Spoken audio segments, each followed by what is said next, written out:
We're back on another exciting episode of Starfleet Boy, where we have a casual and informal conversation, and unscripted too, I'll add, about Star Trek. Today we're focused on Star Trek: The Original Series, Season 2, the last episode, which is Assignment Earth. I'm so excited to be joined by our usual suspects. We've got Fathery at the Vasquez Rocks, very cool. We've got Earl Grey Trekkie, who was having a few technical issues, but hopefully he'll be back soon. The Borg stuck implants up his his ear. Borg implants. Yes, there he is. I wondered where you were going with that one. And we have Dadmiral, our wonderful Dadmiral, and we're gonna do another. I'm so excited I get these trailers to do. So we're gonna get another trailer at the end of the. Yeah, you premiere the trailers. You do. By the way, get the Father, premiere. if you ever want to It's make the whole a trailer, reason I show up.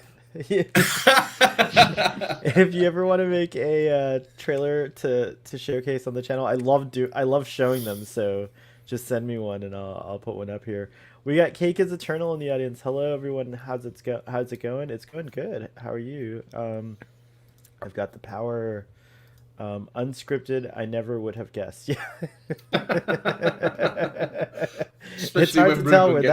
We're so pro. It's hard to tell. Sometimes it feels like Hashtag so pro. You used to say that. I did used to say that. That's true.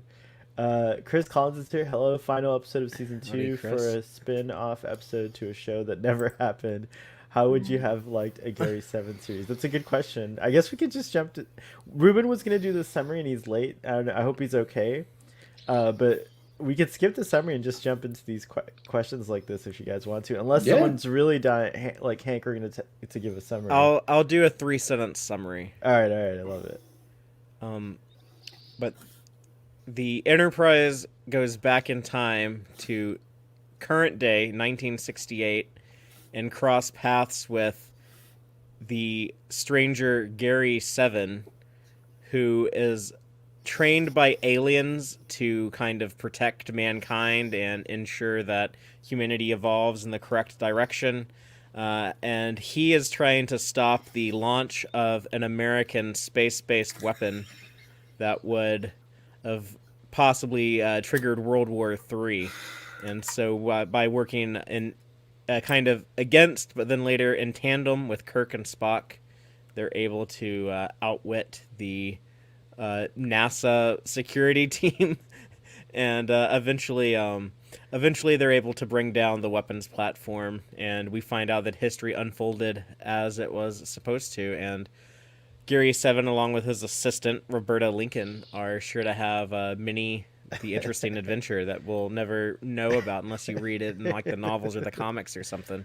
It's totally true. Oh my gosh, we have Gary. It looks like Gary 4 here. Agent With 666. I was enjoying some research here on our planet Earth. Hold on, let me. That cat, Jesus, I'm allergic. Did you get that hat from Spock? Yeah. They did look like they could be be. Beautiful headwear. They did look like they could be hanging out at the Fontainebleau Hotel with Frank Sinatra in the 1960s. Just saying, like the whole episode was like a mood. It was very interesting. Very good summary, Father. It was more than 3 sentences, but I liked it. Well, I think it actually was 3 sentences because I did a lot of like and but. Oh, true. Okay. Because of plenty of Shatner commas. Yeah. Oh, yeah. All right. It was 3 run-on sentences. By that standard, I'll take it. So how would you guys have liked a Gary 7 spin-off series? I think it would have been really interesting. American Doctor Who. Yeah. Yeah, it's strangely similar to Doctor Who, but I don't. Doctor Who in the 60s, from what I understand, I wasn't alive then, but from what I understand, was so UK exclusive. No one overseas was watching Doctor Who in the 60s. That didn't come until later. So I don't even know if like Gene Roddenberry had like talked to someone who had watched it in the UK or something like that. But otherwise, I don't even know if he would have been aware of Doctor Who. No, I think Well, he would have been aware. that pen, that pen was very Sonic Screwdriver-ish. He's Yeah, in the I feel like industry. it's like- He's but in the that's like industry. a- He would have known. That's like I don't know. I feel The like show is Doctor only Who, it was only like 5 years old though. we Like, need it to ask wasn't. Brian on our next discussion, which is actually right after this show. It's on Earl Grey Trekkies channel, which will be the Sound of Drums and the Last of the Time Lords. So we'll ask Brian about what his thought I is. mean, I don't think he was ripping off Doctor Who, but it was just funny to me how Doctor Who's Gary 7 was. He's got a Doctor Who kind of vibe, an American. He's got a Doctor Who. companion. Yeah, he's got a companion. He's got a companion that stumbles her way into saving him.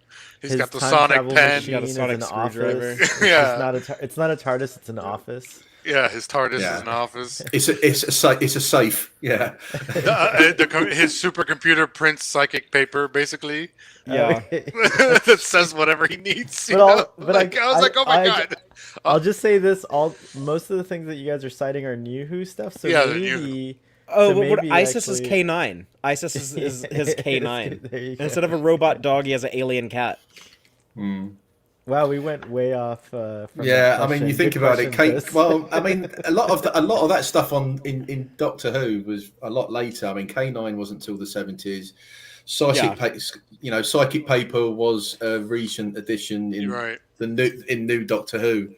So maybe they looked at Gary 7 and thought, we'll use that. It is Hey, kind of psychic like paper. what's the episode right after the Impossible Astronaut where they go back in time to the space Oh, launch yeah. and Nixon and all that? It's Oh, yeah, very, yeah. very, very similar to that too. Yeah, that's true. So I That's very think true. Gene Roddenberry actually went into the future and watched And later watched- Doctor Who and then came Yeah. back. That settles it. I like that theory. Erratic behavior, but possesses high IQ says, this computer is typing everything I'm saying. Stop it. Terry Garr is amazing. She's been in a lot of stuff. What was it, like Close Encounters? Hold on, I had it listed here. Hold on. Yeah, She was she's in- adorable as Roberta Yeah. Lincoln. Tootsie, Young Frankenstein, just like so Close much. She's been in a lot- Encounters. Yeah, you mentioned Close Encounters. She's like a really good actor, and so that was cool to see her in this. It is a shame that they didn't have a TV show because I thought they had chemistry between them. Well, it was. I mean, it was planned, wasn't it? It was planned Yeah. to have the Gary 7 spin-off. So Yeah, I think they would have wanted both of them as regulars. they, Chemistry. I don't What's know that? about that. I don't know about chemistry. chemistry. You didn't think so? Okay, I mean, so Gary they- 7 was like a board with a face drawn on it. Okay, yeah, he was boring. Actually, that's true. I don't think he was feel like- boring. He was kind of boring to me. He had that. I don't know. He had like an intensity, but kept it kind of reserved most of the time. I think it'd be cool if they tried to bring Gary 7 back now. You'd obviously have to recast, but I think Yeah. you could do like an older Gary 7 that's alive in like 2021, and Peter Weller. There's no S. Peter Weller would be perfect Oh because my he God, kind of has that actually kinda similar true. face and that similar voice, and he's done Star Trek a couple times before. See, I find Peter Weller so boring in all of his Star Trek roles. So it fits. He'll be Robbie, a have you really- seen RoboCop? Yeah. Did you like it? Was he boring in that too? actually, Well, that whole film has a kind of acting similar to his, so it What didn't about stand Buckaroo out as much. Banzai? Like, say whatever you will about Buckaroo Oh, Buckaroo Banzai, but that Banzai's movie is really not good. boring. No, it's not boring. It's a really good movie. It's true. Wow, I haven't thought about Buckaroo Banzai in a long time. Good. I watch good, that movie every 5 years. Is there a reason why it's every 5 years? Is that like a gag in the film? I don't remember. Let's see. After Awesome Bread and Circuses, this episode was underwhelming. And Jace is here. I think that that would have been a better final finale. Fun. Oh, Fun Will Commence said something I missed. Let's see. Oh my gosh. I think he's talking about Bread and Circuses would have been a better season yeah. finale I don't know. I thought instead this of was, this. this was like a good way to end the. I mean, we're gonna. It's awkward. That's awkward note to end on with Kirk and Spock being like, "Oh yeah, you're gonna have like a lot of interesting adventures," and it's like, no, we never see them again in anything that's canon ever. I know they did bring Gary 7 back in the comic, and then he's in the Greg Cox eugenics war novels, with Khan on Earth and the eugenics war, Gary Seven shows up, and I think Gary Seven knew Khan as a kid and tried to like raise him to be not a evil villain, but of course wow. it was more. What happened? For a secret pilot, it was freaking. It would have been terrible.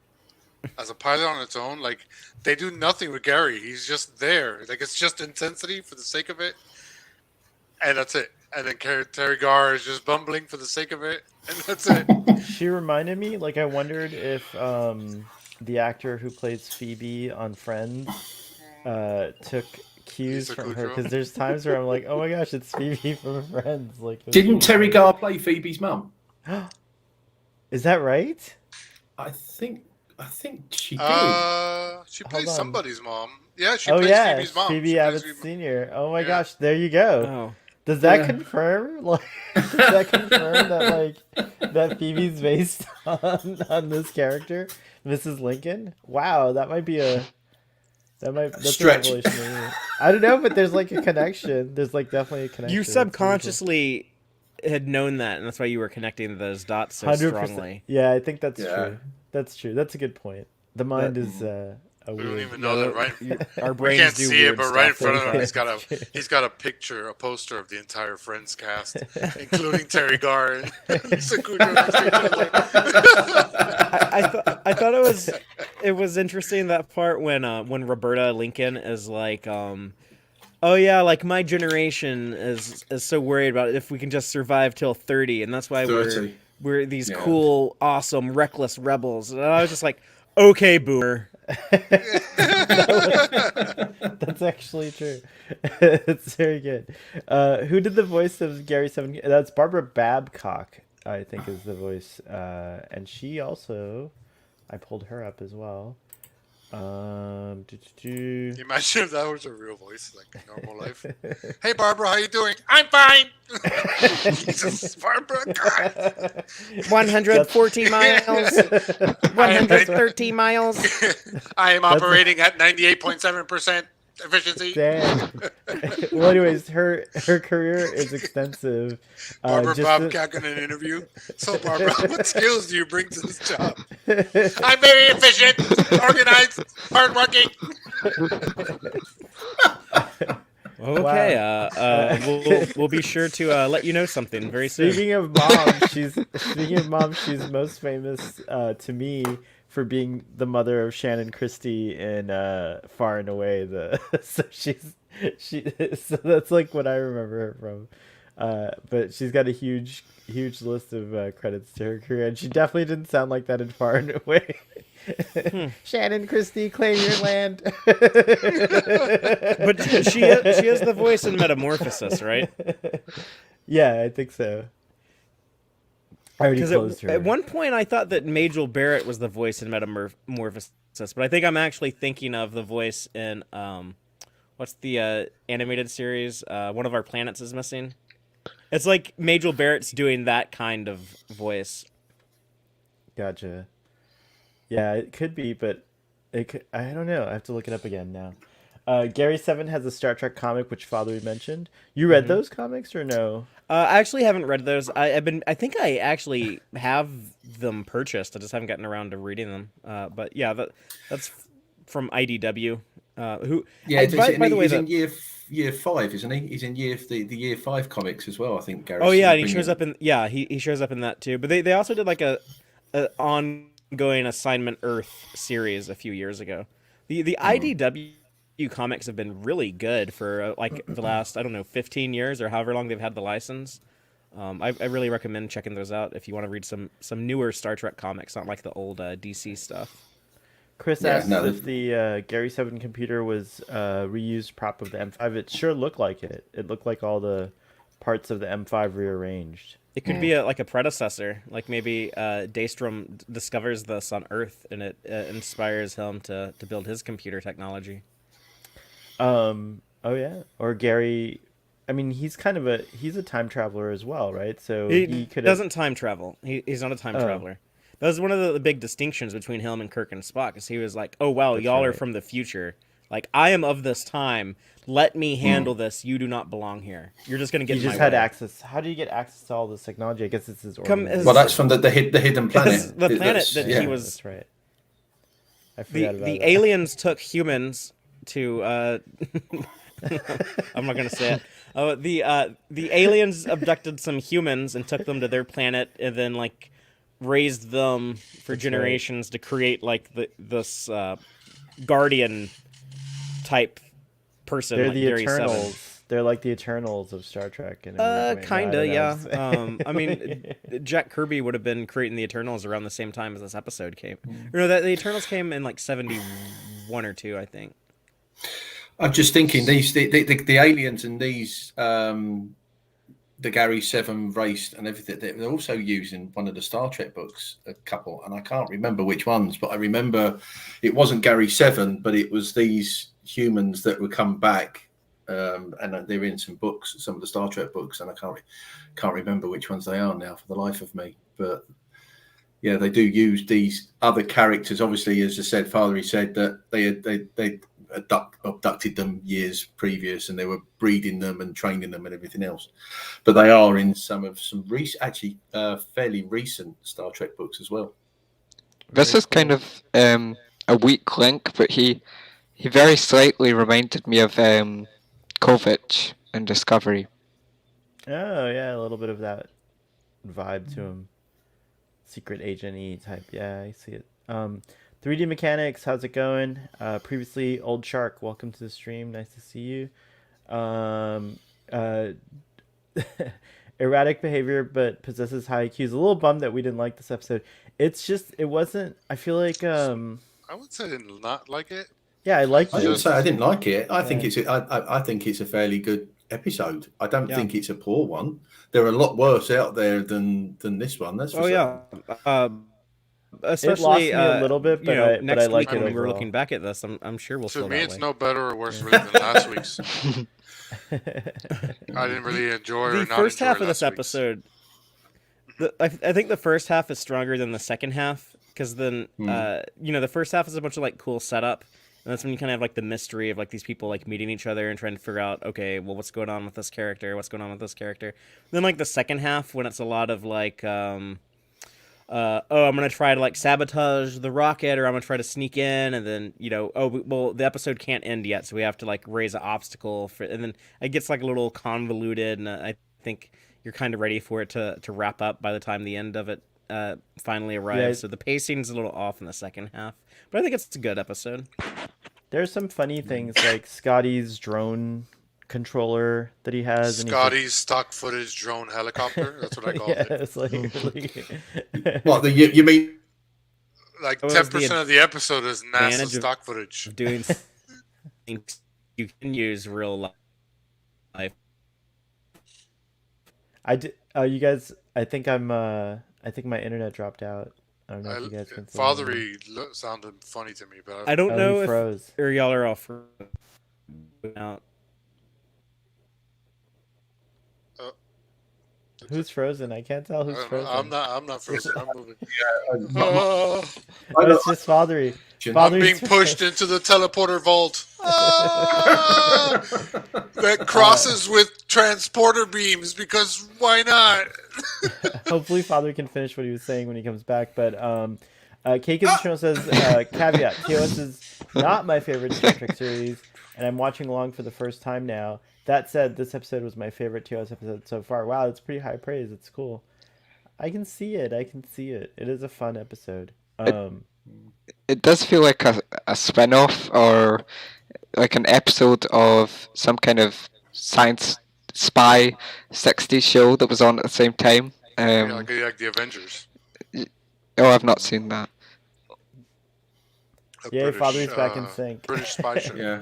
Or Yeah, Mission but Impossible. I think the intent for this episode purely was, I think Star Trek was finished.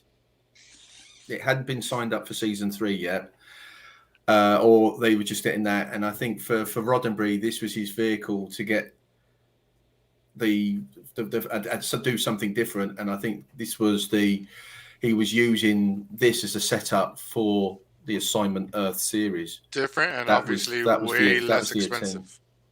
Yeah.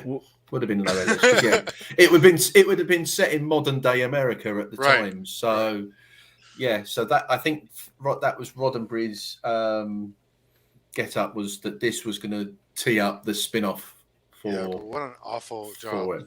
What did you guys think of the casual time travel? Like it was like no big deal.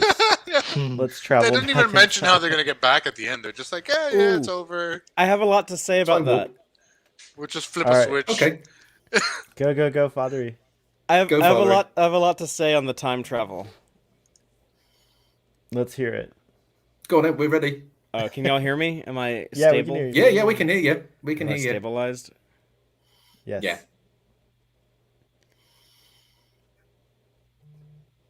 I don't know. Oh, I don't wow. know if. Just when we thought you stabilized. you. Okay, so. Oh, can you not hear me? We No, can no, hear we you. can hear you. You're You're We just can on hear a you. you're on a huge We can delay. hear You're you. like on a 10-second delay. That's why that's what we're experiencing. We can hear you. We're just on a delay. This is just like talking through subspace. I don't know why. This is- My internet is like super strong right now. So That's It's a weird. temporal black hole. I don't know. It's I a don't know why temporal there's black issues. hole. Yeah, that's But- true. Yeah, they don't want me to talk about all this time travel information. But okay, so I think I understand what's going on here. Is that? Am I stable? Can y'all hear me? Yeah. Okay, so in season 1, in the Naked Time, they accidentally figure out time travel when they break away from the planet that they were gonna crash into when the orbit was decaying. So they figure out how, like, okay, you break away from like a high source of gravity, and you can time warp. You can go back in time, and we see them accidentally do it again in Return to Tomorrow, right, with the Air Force pilot. So I think they had actually like figured out how to do repeatable time travel. Spock knew the formula, knew the code. So I think Starfleet was allowing some type of casual research missions for a little bit, but then eventually decided, like, no, we actually need to have a temporal prime directive. And so that's why there's no more casual time travel after that. But in Star Trek 4, when they need to go back in time, they're able to do the slingshot around the sun, and Spock's able to calculate the formula again there. And that's why it was like so easy to do the time travel there as opposed to any other example. So I think that is the best way to headcanon the time travel with the original series people. Actually, everything you said is really solid for Star Trek 4. Kind of makes it really solid by connecting it to the same equation. Like, he's even like, Spock's basically using his equation for time speed or time travel speed. Time warp, time warp. That's right. They named it time warp, which is finally, Yeah. but yeah. They first figured out in the Naked Time, and that was the original idea with that's the right. Naked And he Time. says Like, it here. He now calls that it- now that they know time travel, they can. He even calls it light speed Yeah, this is like breakaway or the something one time like they that. follow up on it. Yeah, this Yeah. is like the one time they follow up on that. But they use the same technique in Star Trek 4. The slingshot screwed around it. the sun. It's the same thing. So TOS was the first to screw up the future, and that's why they had the temporal. The Kirk and crew must have done something egregious, and so they're like, "Oh no, we can't. No more casual time travel. Let's." Yeah, so I think at this time in the year 2268, or whenever this is, the temporal prime directive doesn't exist, or at least it doesn't exist to like the same extent where it's just like, Right. oh yeah, don't do this at all. Very cool. I like that. Does anyone, excuse me, does anyone know if this episode was filmed last of the season? I don't know, but Father knows the production order, if I'm not mistaken. He might be able to, I can look it up too. Let's see here. While we're waiting on that, what did you guys think of the nuclear platform stuff? I think that's all fictitious, right? Yeah, it's fictitious. Yeah, but to be honest, I mean, What do that you could mean have. by fictitious, though? Like, there are nuclear. Like, We have what do you space. We don't have nuclear. Oh, space platforms. platforms. Yeah, No. space No, we have platforms. like Yeah. submarine platforms. Like, Yeah, I'm just wondering if it did plant seeds, because obviously the Star Wars project was you know, that But was they named sort it of in after the Star Wars. It 80s. should have been called the Gary 7 Project. Assignment Earth Project. Assignment The Earth Assignment Project. Earth Project. But yeah, I mean, at the time it was fictitious, but it wouldn't surprise me if it was thought of, knowing what was going on in the 60s. And for sure, like a lot of the early space travel was focused on military applications. So yeah, a lot of it is military applications. So fictitious for the episode, but not a stretch to think that the governments of this world actually considered it. Right. I really think it would have. I think if they could have sorted out a couple of things, I think it probably would have happened. According to Wikipedia, it looks like it was the production code. Let's see. Here we go. It looks like it was the last episode of that season. It has the largest production code. Can y'all hear me 55. Now? Yes. Yeah, we can hear you. Welcome back. Oh, this is the worst when we have like a subspace. Oh, okay. I was trying to say that Assignment Earth was the last episode produced season 2. Oh, right on. So this potentially could have been the last episode of Star Trek. Yeah, last episode of Star Trek, until obviously then it was brought back and then put in the what was it, 10 o'clock on a Friday evening or something for season 3. They decided they wanted it to be Turnabout Intruder instead. Father, I was trying to beam in from thousands of light years away, and I got some ship like intercepted my transporter signal. Some mumbling companion turned knobs at the wrong time, or the right time. Time. What did you guys think of Isis the cat being like a shapeshifter? Yeah, that was something that I guess they would follow up on As a kid, I didn't really question it. I was like, "Oh, that's kind of cool." But now, I watch it. I was like, "Yeah, that's really out of place." Like, they could have left that on the cutting room floor. I think that was so weird. Everything about the cat was just weird. I guess that was just to confirm to the audience that there's more to Isis than initially meets the eye. Do you guys remember that folks had like theories that Booker Cleveland was going to be like similar to Gary 7 and that his cat would like transform and be a shapeshifter? And none of that. Why can't the cat just be a cat? Like, yeah, I hated all those theories when people were like, "Oh, like Grudge the cat is actually going to be like some other," and it's like, I'm scared now that like so many people talked about that the Discovery writers are going to be like obligated to like do something weird with the cat now because people wouldn't just leave it alone. It's Space Cat's just gonna be a cat. Erratic behavior but possesses high IQ. You're welcome for bringing Star Trek back. Legit, that's actually true because they wrote letters during that campaign, during that time where there was a campaign to bring Star Trek back. Yeah. So legit, thank you. I actually like. I'm just looking at the comments, and I like Funwell Commence's comment.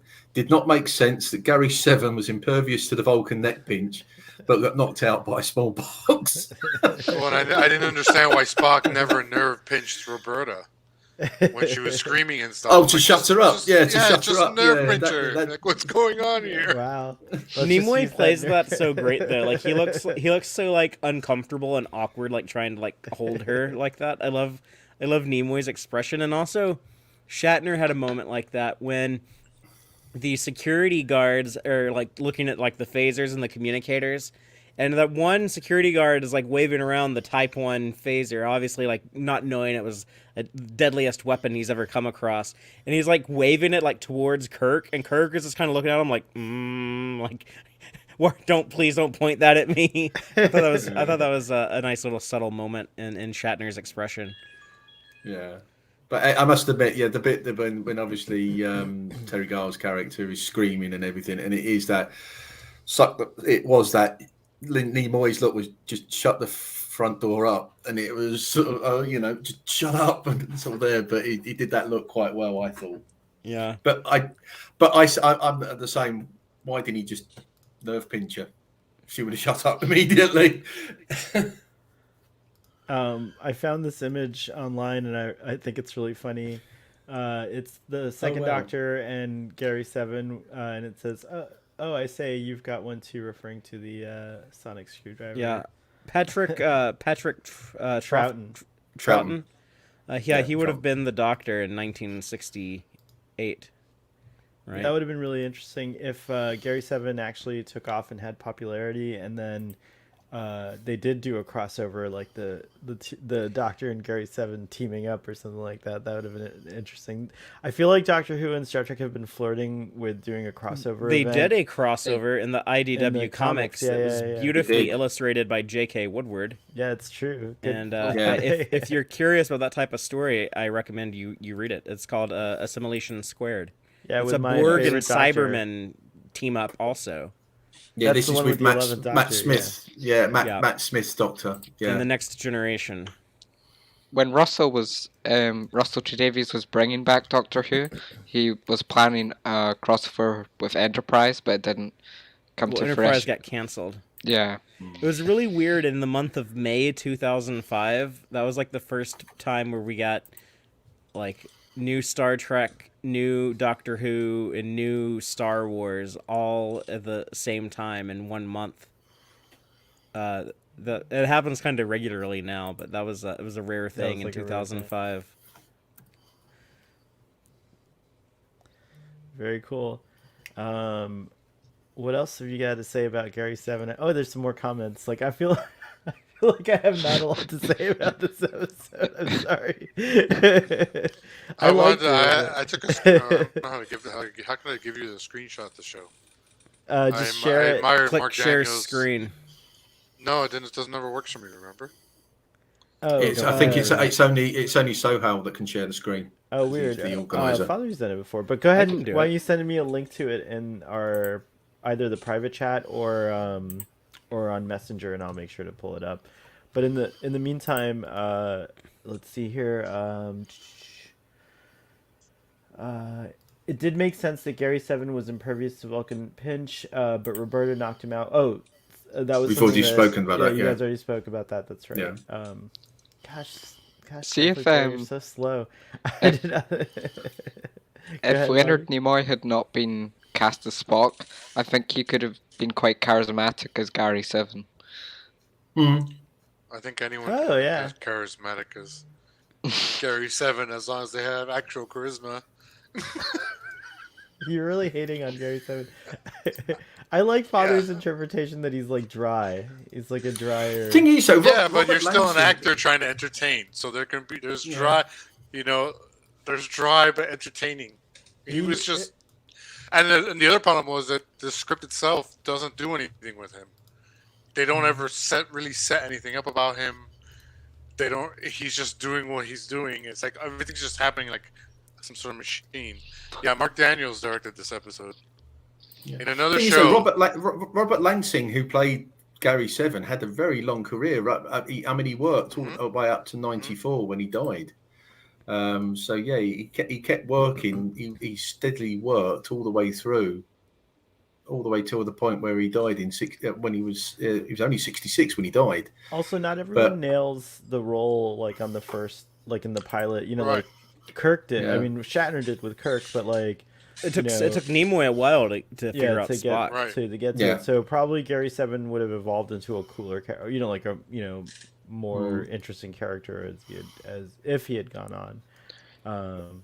Yeah, I think you could have done a lot of cool stories. Not only is that just a neat setup for every week you could do oh, the computer says this is going to happen over here unless we stop it. This person will be assassinated or this other thing, the disaster will happen.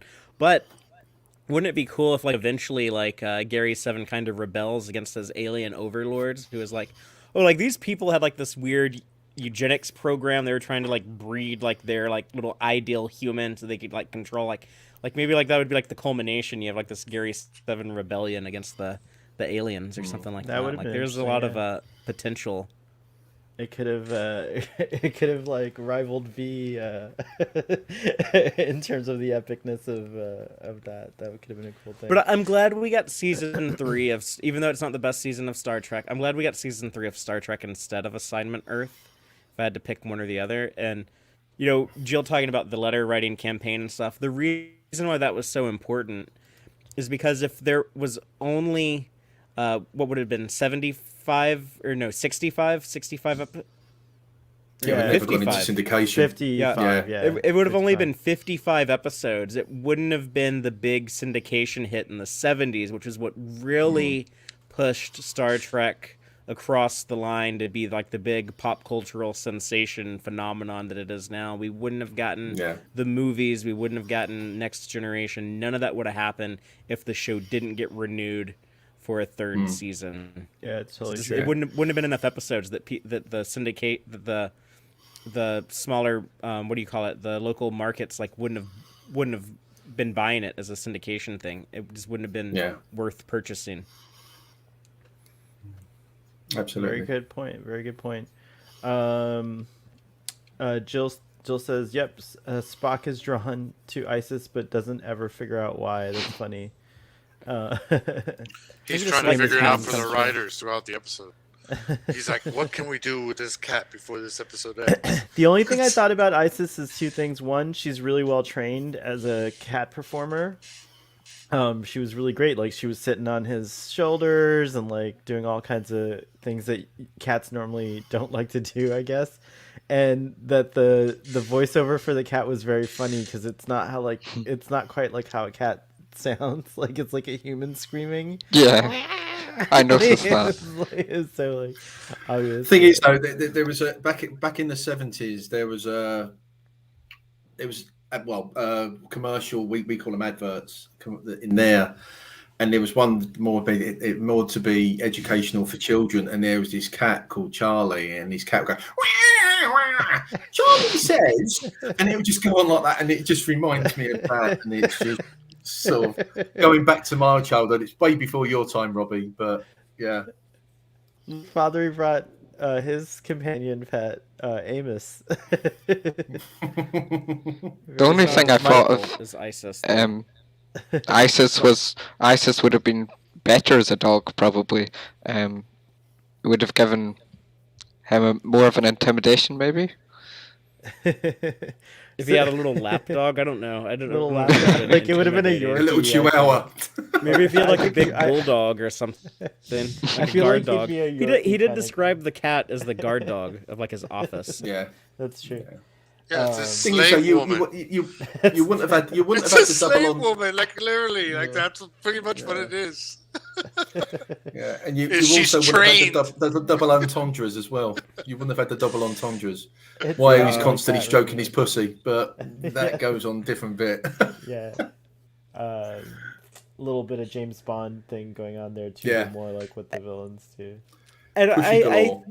I think it's also worthy of remark that as early as the 60s, Gene Roddenberry did think about Star Trek spin-offs where, Assignment Earth wouldn't have really been a true Star Trek show, but he did think about like exploring more of this universe. There was I don't know if it was very serious or not, but there was at least a conversation about doing a Harry Mudd TV show as a comedy. Yep.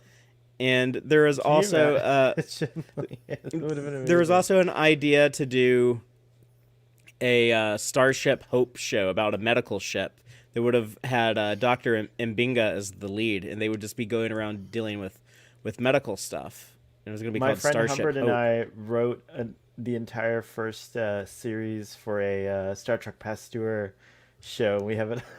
We had everything planned out. Well, this would have been better because it would have been Dr. Mbinga instead of Dr. Crusher, Dr. a.k.a. Crusher. the most bland doctor in all Star Oh Trek. my gosh, he's definitely not the most bland doctor. Hot take! Yeah. Hot Say something.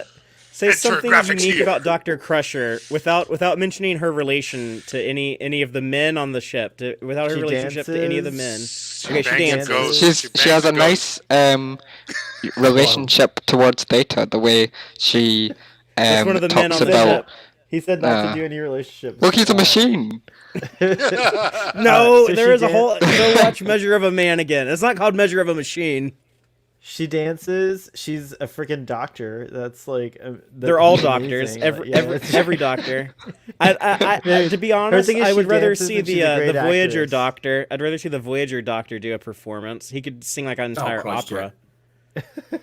Some lame dance number. Okay, you're gonna On the- tap dance. We'll debate this on the next Starfleet Boy After Dark. On the next we'll go Starfleet full. We'll go through all the But doctors of Star Trek. Going back to what Father was saying, though, it makes you laugh, doesn't it? Because obviously he was saying about doing a Harry Mudd comedy show, and look at what people were saying when Lower Decks was coming out. Oh, you shouldn't have comedy in Star Trek. Well, Gene Roddenberry was actually thinking about comedy in Star Trek way back when. Yeah. So why wouldn't it work? It's just these people who think that Star Trek has to be a certain way. Gene Roddenberry was looking at different formats, so why wouldn't a Harry Mudd, a comedic Harry Mudd program work, and Lower Decks not work as well? You know, I We'd just probably find it cherish ludicrous. it today, but people probably would have hated it when it came out. Like, that's not. Well, real there's also Star something Trek. to be said for the fact that none of those shows went anywhere, because most everyone around Gene was like, "No, that's not what you do with Star Trek." I saw because if it was a good idea, then it would have been picked up. Yeah, I saw maybe. on Twitter, I don't necessarily agree with it, but someone said Gene Roddenberry's vision was a quick buck. Oh, Well, I mean, part of it It's is very cynical. once you have one hit TV show, you better start pitching other shows. That's the whole thing. Now you have the clout to pitch things. You know. Yeah, and he did try. He did have like other ideas, Yeah. like the Quester tapes, and I don't know. And even whatever, later, like he had what was it? What was that show? he had in the Andromeda, 90s? Earth, Final Conflict. Earth Final Conflict that was based on Gene Roddenberry's. Yeah, like all throughout the 70s and 80s, he was trying to pitch all these other shows. And finally, he got to make Star Trek: The Next Generation. What's happening now is pretty interesting because I think Lower Decks is and Picard can kind of be a spin-off of TNG, I guess, like at a like, Sure. just like plainly definitional. They're technically all spin-offs of the original series. Yeah, I guess it's Yeah. true. They're all spin-offs of the original series. But it is interesting because like just like Gary 7 was kind of introduced, like we got kind of like we've kind of had a soft pilot for this Section 31 show throughout Star Trek Discovery. Like there's been kind of like a similar Yeah. kind of tactic, which is interesting. So I thought that was an interesting kind of connection to the way they were trying to shoot these shows off. And Strange New Well, Worlds, I mean, had the backdoor Yeah. pilot with Yeah. with New Yeah, Eden. That the story by Akiva Actually, good Goldsman. point. I think they were right off the bat in season 2 with their new Pike. They wanted to test out what Strange New Worlds would look like, just to have that proof of concept they could show to people. Yeah. You know, even though they said it was like 50 odd years in the making from the original pilot to now, but technically Strange New Worlds is a spin-off from Discovery. Yeah. I have an answer for yeah. you, Ulysses the Pagan. Here we go. Hey, Ulysses the Pagan, what's up? So, you guys have any headcanon who the aliens were that employed Gary 7? I think they're the Aldeans. Aldeans? Yeah, because they could hide their planet. I think they're the Ferengi. The Aldeans could hide their planet. Oh, that's right. What? Who has the power to hide a planet, or whatever Spock says in the beginning. I was like, Yeah. the Aldeans do, mofo. But they couldn't have any children. Yeah. And they have Any super children. yeah, but maybe they have a lot of cats, I guess, man. Their cats have double the cats. What a neat thing to if you could somehow tie it into the Aldeans, but the comic probably addresses it, doesn't it? I'm sure. Where Peter David loved to like connect those dots in his novels, and then a bunch of other novelists also. So I bet someone has brought it up somewhere at some point. I'm gonna go with the Aldean as my headcanon for now, but until I get Remind me who more- the Aldeans are. They're the ones that couldn't in have kids. in They couldn't have kids, and they the whole actually they planet cloaked was- the the planet. Yeah, the whole planet was the clones, exactly. When the No, they start stealing when the the kids bow from breaks. the Enterprise. Oh, wrong I can't one. remember. No. It's the Yeah. one where they But the bow breaks is the kidnap episode, I believe, yeah. Wesley and the children and start doing that. It's a different one. When right? the bow breaks, that's the name of it. Brenda Strong. Yeah. When the bell breaks, the cradle will fall. Yeah. Yeah, that's, That was the Yeah. one with the Aldeans. And they hid their planet. They had some crazy teleport technology. They blew the Enterprise back like 7,000 light years or some crazy number. that's why I didn't recognize the name of them, because they're from Next Generation. Next Generation. Early seasons. It's a season 1 episode. Yeah, I think that's a solid headcanon like scenario there. It's a good one. I'm gonna keep that as mine. Well, Good that job, takes Ruben. place after this, though, so they would have to. Well, but they're probably around back then. You know what I'm saying? This was like their first plan, but it didn't work. I guess It didn't work. So. Yeah. It's in their MO, Mhm. like abducting people. The That's thing I like about that totally episode possible. is that it's the first and I guess only appearance of a Tribble in Star Trek: The Next Generation. Oh, what? I missed it. Yeah, it's on screen for like 2 seconds. When one of the girls was getting beamed off of the Enterprise, she was like playing with the Tribble.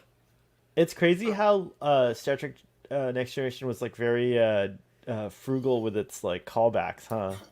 Not frugal. They intentionally ignored a lot of the original stuff. series. Yeah. Like they were gonna have an Andorian captain in Conspiracy, and then they were like, Rick Berman was like, "Oh my God, we can't put this guy with goofy antennas. We can't show that on TV. We'll get laughed off of the screen." Like, no, we can't do that. So they got rid of the antennas and made the Andorian bald, and that's how we got Bolians.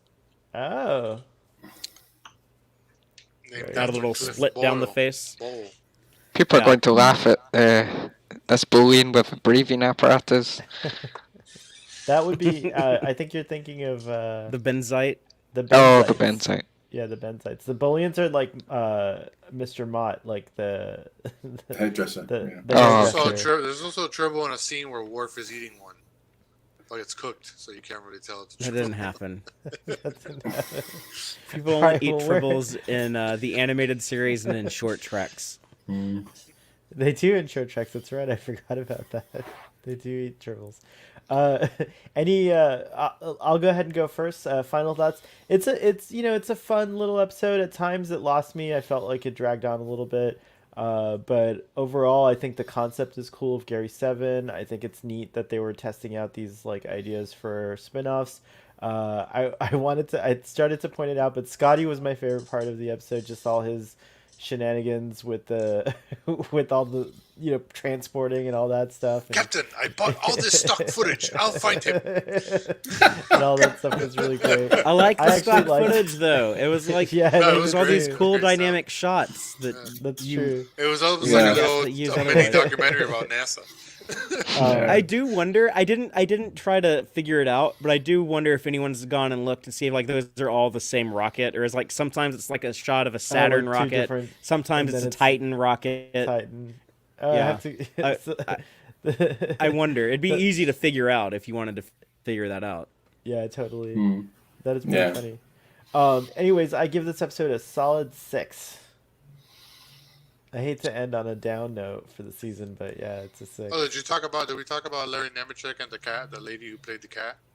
No, we didn't talk Yeah, about talk that. about that. I almost was- brought that up. I found it on. I just saw it on Wikipedia. I don't really know much about it, but Just like 2 years ago or so, right? where is it? The uncredited human form of Isis was portrayed by actress, dancer, and contortionist April Tatro. Her identity was unknown until 2019 when the Trek Files podcast cited a production call sheet for extras dated January 5th, 1968. Host Larry Nemechek interviewed her for confirmation. That's amazing. There you go. Larry Nemechek does such great work for the Star Trek world, like in terms of like Nobody knew archiving who the like, hell the played the stories and stuff like Catwoman. that. Well, they were saying it was someone else for a long time until Yeah. that happened. Until Larry dug it up. Ulysses Good old points Larry. out that they used stock footage in Tomorrow's Yesterday as well. They did. It's true. Mm. Yeah. Anytime they show like vintage Earth, I think they bust out some stock footage. Hey man, cheap and efficient. They did a lot in the City on the Edge of Forever when like all that stuff in the Guardian, like that was all stock Yeah. footage. Yeah, it's true. Final thoughts, Admiral, and rating. Yeah, I'll go slightly high. I'll say 6.5. It's an enjoyable episode. If you just take it as a story, it would have been interesting to see if how an Assignment Earth TV series would have been in the 60s. they did get me thinking at the end of it, what it would have been like and everything else. But glad, obviously, we got Star Trek for another season. Granted, not many good episodes to come, but there are some good episodes out there. But yeah, it's enjoyable, and I think it's right. It's a story of two halves. The first half is really good, and it just loses its way a bit at the end. Like so many Star Trek episodes, it does that. But yeah, it's there. It's enjoyable as just an episode of Trek. Very cool. Robbie, would you like to give us your thoughts and a rating? I think I've probably been spoiled with so many great episodes of Star Trek where they go to the past on Earth. I think I'd probably have to give this a 5. All right, and Gary 4. My major problem with this episode is like 7 interrupted me while I was at my football game with my cat. I was off this weekend, but anyway, this episode, I don't know. It's just an episode. It's there. It exists. It had great idea, poor execution, mostly through the script. I think Mark Daniels did that picture I sent was because I loved his directing in the episode.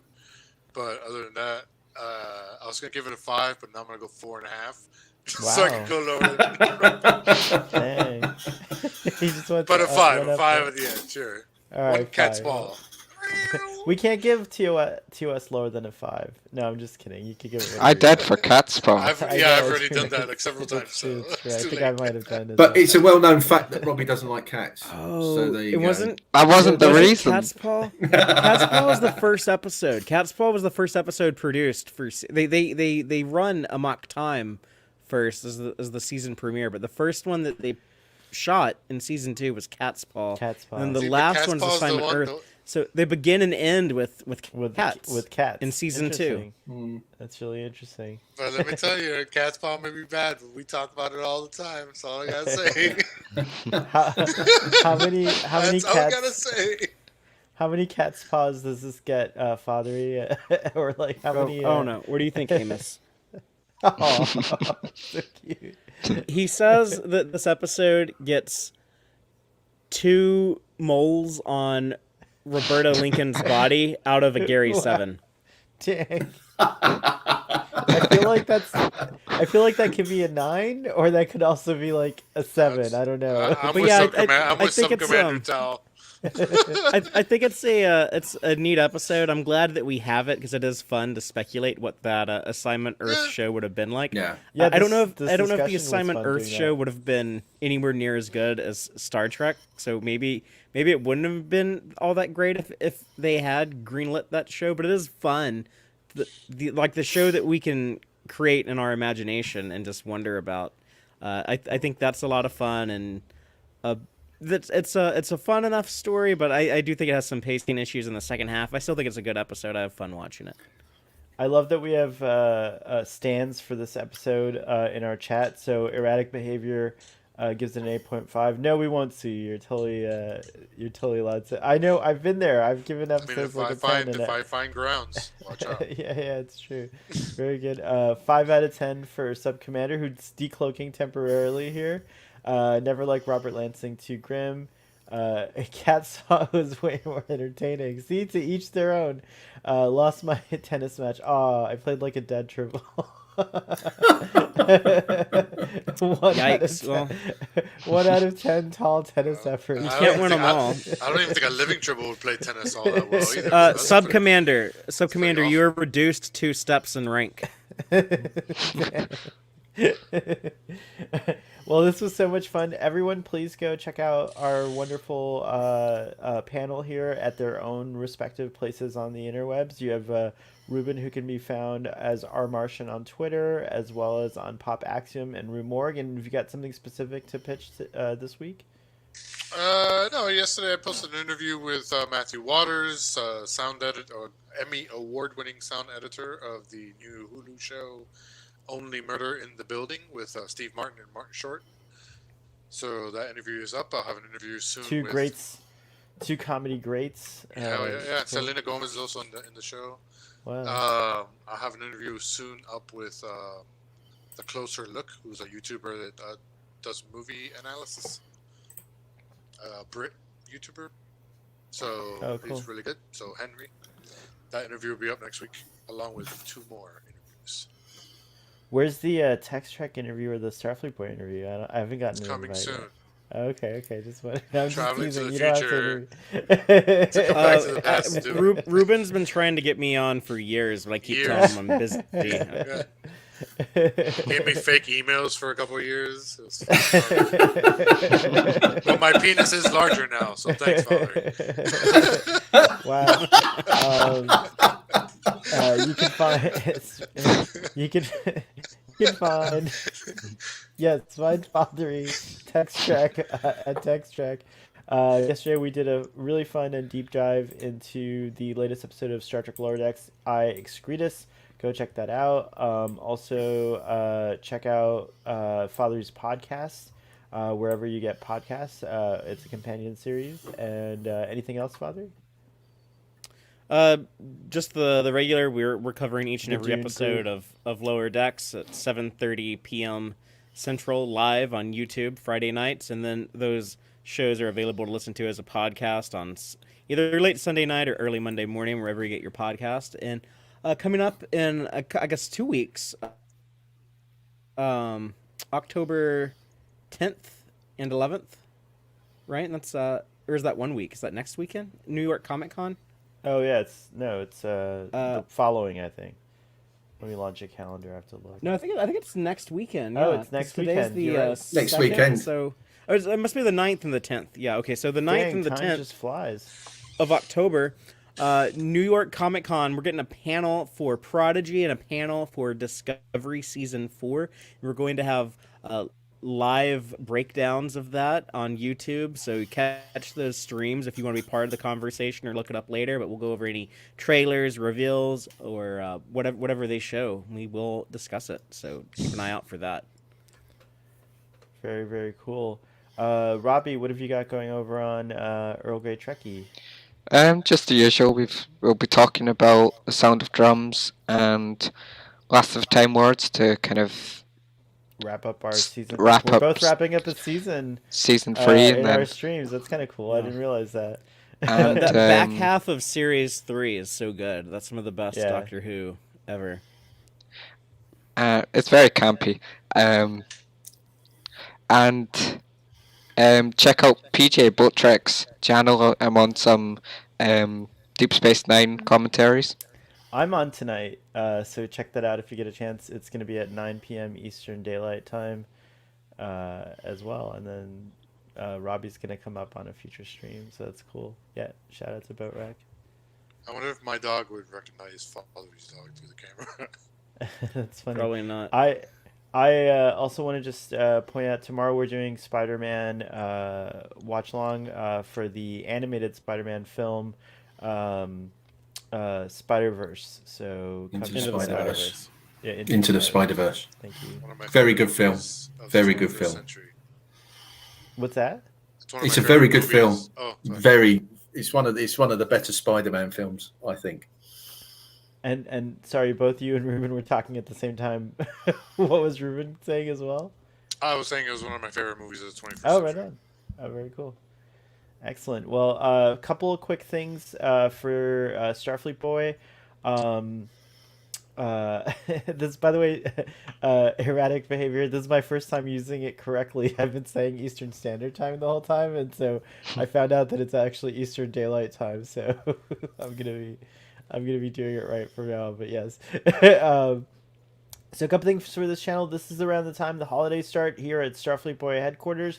So I'll be traveling quite a bit here and there, kind of sporadically. So we're going to do something different for the first half of our 10th season of Starfleet Boy. That's right. We count each season of Star Trek that we talk about as a season of Starfleet Boy. So we're coming up to season number 10, which is really exciting. But we're going to do it a little bit differently. We're going to do pre-recorded, but there'll still be a live chat. It's called a premiere. It's kind of cool. So that way, if I'm on an airplane or if I'm like hanging out at my aunt's house, I can still chat along and hang out. But we're going to do that until the holidays are over.